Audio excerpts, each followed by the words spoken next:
dari kelas 11 kelompok 1 ingin memperkenalkan diri. Perkenalkan, saya Jatuh Santri Catal Fisabilillah dari absen 36. Saya Kirim Fardana Putri dari absen 21.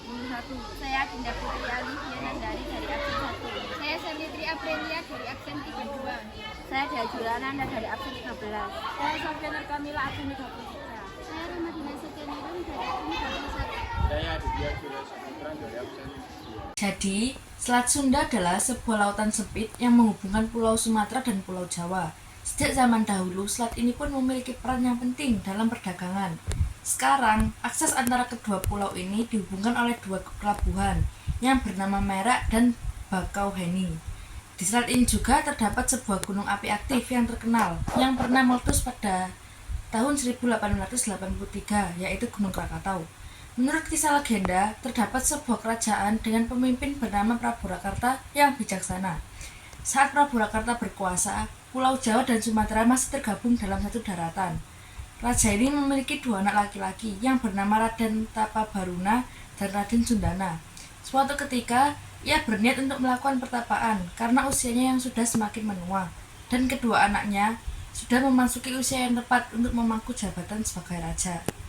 Sebelum melakukan tapa brata tersebut, sang raja mencoba membicarakan rencananya, yaitu membagi kedua wilayah kekuasaan masing-masing menjadi dua agar masing-masing memiliki daerahnya sendiri.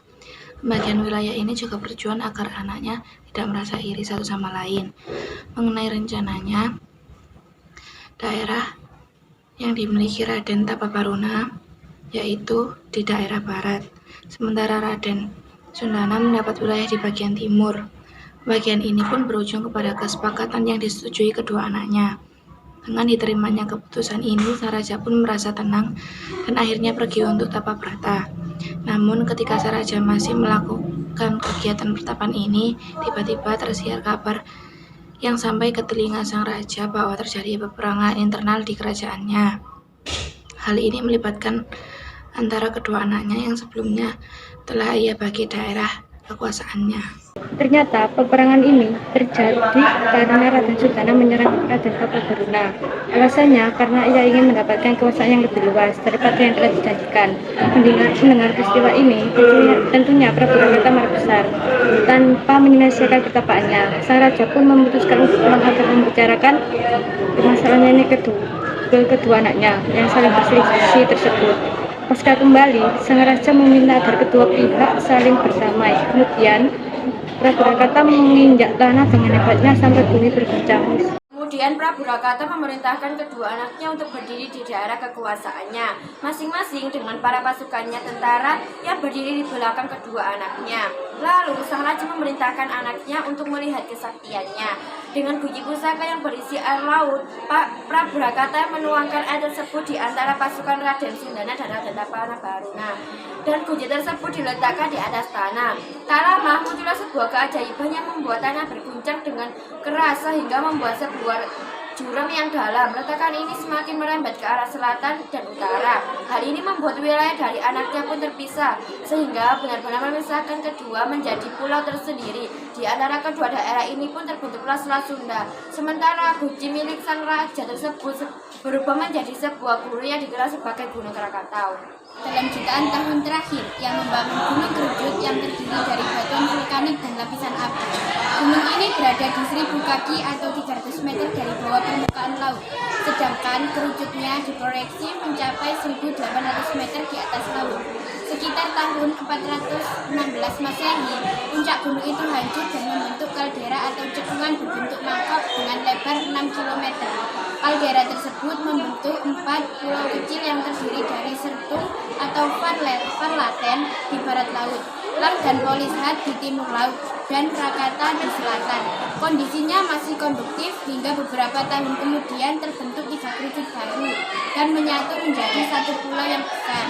Kerucut tertingginya bisa mencapai 813 meter di atas permukaan laut.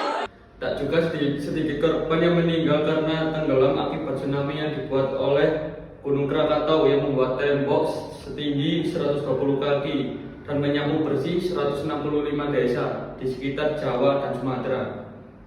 Saking besarnya tembok tsunami ini membuat kapal uap Bero tenggelam hampir 1 mil ke pedalaman Sumatera.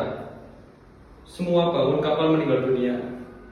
Pasca terjadinya letusan, wilayah di sekitar gunung mengalami kegelapan selama 2,5 hari karena puing-puing dan abu yang melayang di udara menghalangi jalan sinar matahari. Tanggal 20 Mei 1893, salah satu kerucut di kaldera aktif dan menimbulkan awan abu mencapai ketinggian 10 km. Bahkan suara ledakannya terdengar hingga 160 km jauhnya. Namun, aktivitasnya terhenti di akhir bulan Mei. Pada tanggal 19 Juni, gunung kembali aktif dan menjadi paroksismal pada tanggal 26 Agustus 1893. Akhirnya, letusan pertama Gunung Krakatau terjadi jam 1 siang. Letusan itu membentuk abu vulkanik yang mengirimkan awan gas panas beserta puing-puing hingga ketinggian 50 mil. 21 jam berikutnya terjadi serangan ledakan yang semakin kuat. Puncak ledakan terbesar terjadi sekitar jam 10 pagi pada tanggal 27 Agustus. Letusan itu melontarkan abu sekitar 50 juta ke udara dan terdengar hingga Australia yang berjarak sekitar 2,800 mil dari lokasi. Pasca letusan, tercatat lebih dari 36 orang meninggal dunia karena terpaparnya batuan vulkanik dan gas vulkanik panas yang dihasilkan oleh letusan.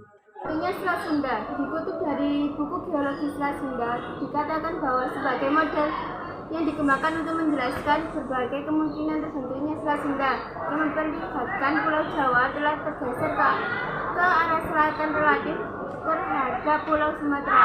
Hal ini karena adanya pergeseran di sepanjang sesar-sesar melintang di barat Indonesia yang umumnya berada utara timur laut dan dikenal dengan sebutan kelurusan Batam. Para ahli juga menemukan bahwa ledakan Krakatau yang membentuk Selat Sunda. Hal ini disebabkan oleh terjadinya letusan yang sangat besar yang membentuk sebuah kaldera atau kawah besar. Ledakan itu mengakibatkan 3/4 dari Gunung Krakatau hancur menyisakan kawah besar. Bahkan debu-debu halus itu juga membuat warna matahari terbenam berubah menjadi merah kejinggaan. Hebatnya, letusan gunung ini dapat menjangkau hingga stratosfer hingga membuat bulan berubah warna menjadi biru di malam hari. Gunung Krakatau mulai tenang dan kondusif pada 28 Agustus 1883 hingga Desember 1927. Pada tahun 1928 terjadi sebuah getaran baru yang membangun kerucut baru yang membentuk pulau kecil.